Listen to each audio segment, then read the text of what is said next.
Never fails. I see myself, I think, I do anything, and I yawn.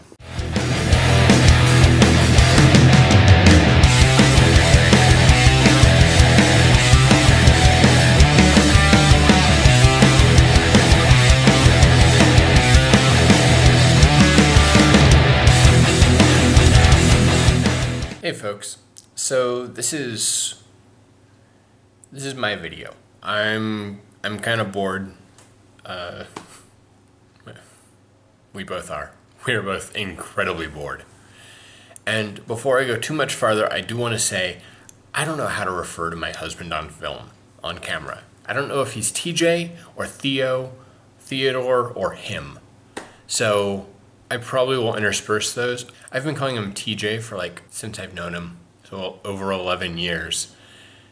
Theo recently, but he tells me not to call him that, but wants other people to call him that, so it's weird. Anyway, before I came here, I was, I guess, your typical ignorant American. People told me, oh yeah, the way they treat food's very different. They don't have nearly as much meat, it's not easy to get meat, or you're gonna expect vegetarian meals, you aren't gonna get steaks, all that stuff. And, you know, I kinda took it as okay, fact, so I'm gonna have to learn to eat vegetarian. I ate more vegetarian meals in the States than I do here. Mostly that was due to the fact that on Wednesdays we had Indian food over rice and didn't have any meat in it. But regardless, it's easy to get meat here.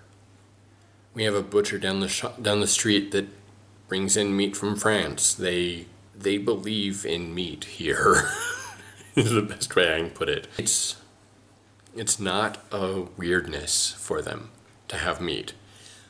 What I didn't fully understand is what people meant by portion size. People told me, oh, the portions are smaller. Yeah, the portions are kinda smaller.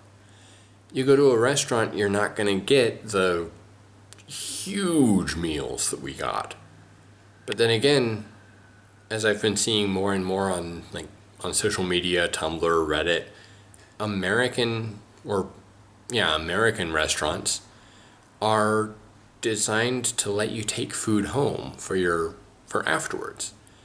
You get a nice big meal at a Olive Garden or something, kind of expected to take it home. Whether they do or don't, it's expected. It's why the portions are that large. Here, they don't expect that at all.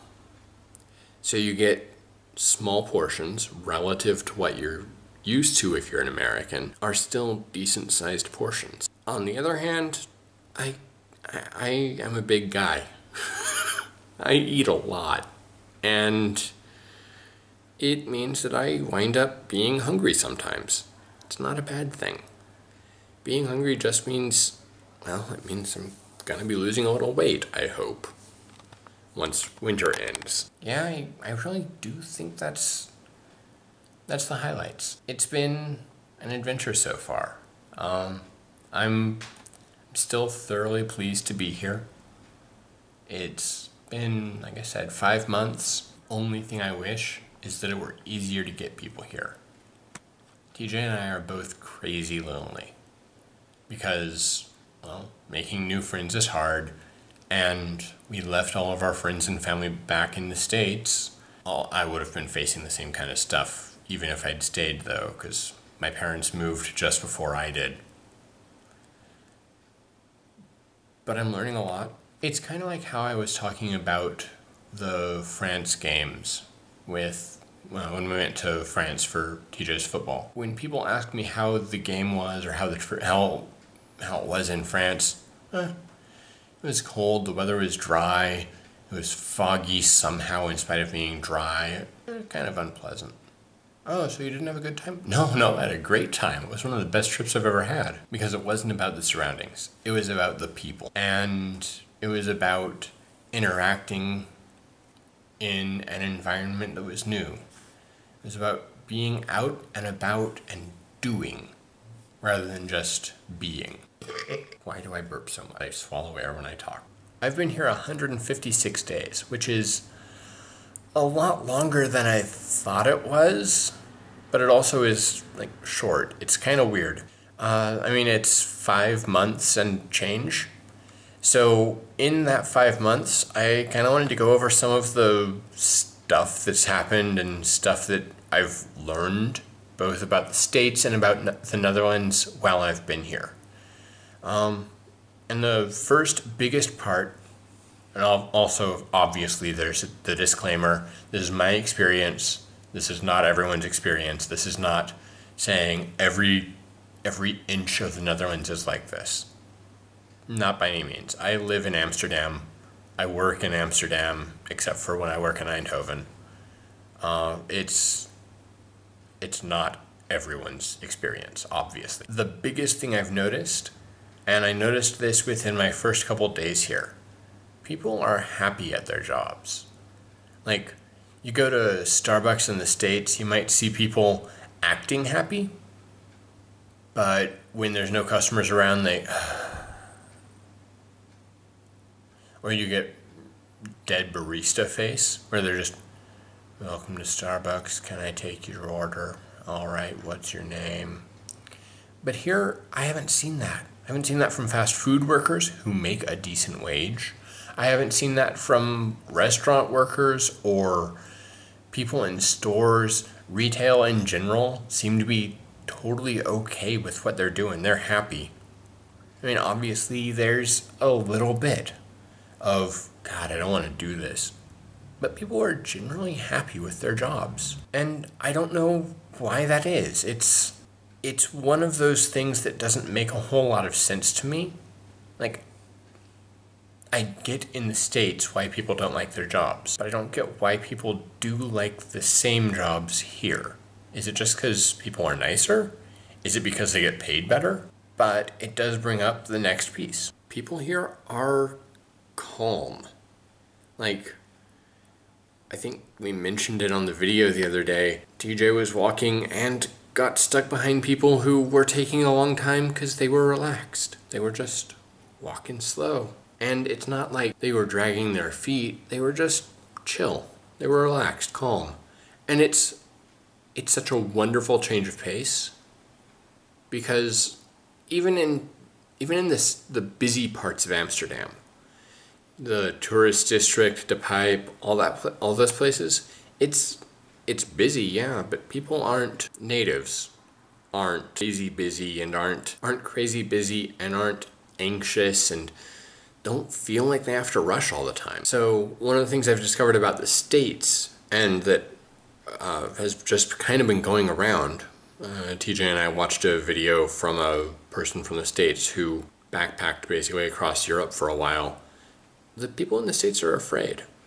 And some of it's very reasonable fear. But some of it's kinda, I never have had, knock wood, I've never had a break-in while I was there. I think my apartment or my home got broken into once, maybe twice, but I've lived in pretty good neighborhoods where it doesn't happen a lot. And I was still always the kind of person who always locked the door, always locked the car, ask people, are you sure you don't want to lock the car? I mean, it's a nice neighborhood, yeah, but someone could steal. I always did that, and I never really thought about it. People here aren't nearly as worried about it.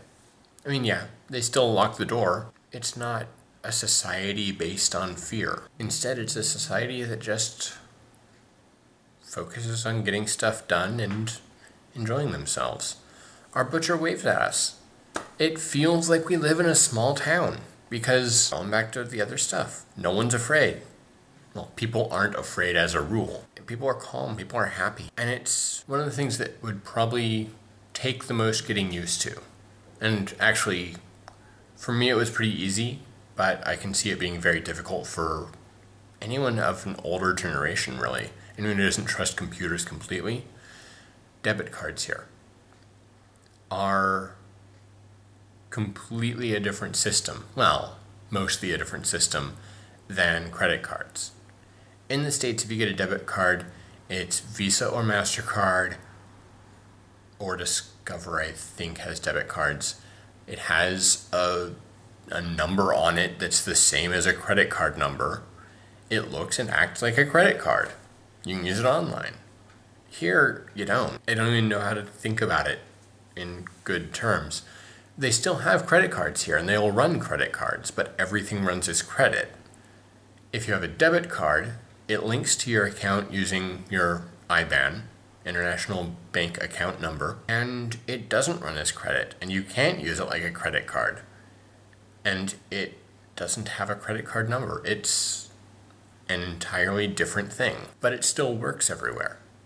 And it works places that credit cards don't. It costs less for businesses to accept it. Businesses will take a PIN card or a PIN cart before they'll take a credit card because it's cheaper. It makes it very, very easy to spend money, which is both a good thing and a bad thing. Because on the one hand, you have the good thing. It's easy to spend money. It helps stimulate the economy, all of that good stuff. It makes it easier to do what you need to do. On the other hand, it's really easy to spend money without noticing. And I don't mean like having your information stolen or having money go missing. I mean legitimately spending without thinking about it. Because literally you walk up to the counter, you order what you want, you tap your card, and you're done. If it's under usually about 25 euros, you don't have to put your PIN in, just tap and go. That's dangerous. That it is really, really easy to spend money, and easy to spend more money than you expected because it's just a couple euros. So although I didn't plan it when I started the video, I'm going to make a New Year's resolution. I'm going to get out and do more. Doesn't matter what the do is, doesn't matter what any of it is. I want to get out and experience life, not just sit behind a computer. Still love coding, still love video games, but there's more to life. And I want to experience it. I've done a pretty solid job of rambling for a decent amount of time. Feels like a long time. Probably I was going to get cut down to like 5 minutes because TJ's amazingly good with that. But yeah, that's me 156 days in on second Christmas Day. If anyone is looking to travel, I do recommend other ones. I recommend Europe. If you want to travel, pick a place. Go. It's worth it. I know it isn't possible for everyone, but keep it in mind.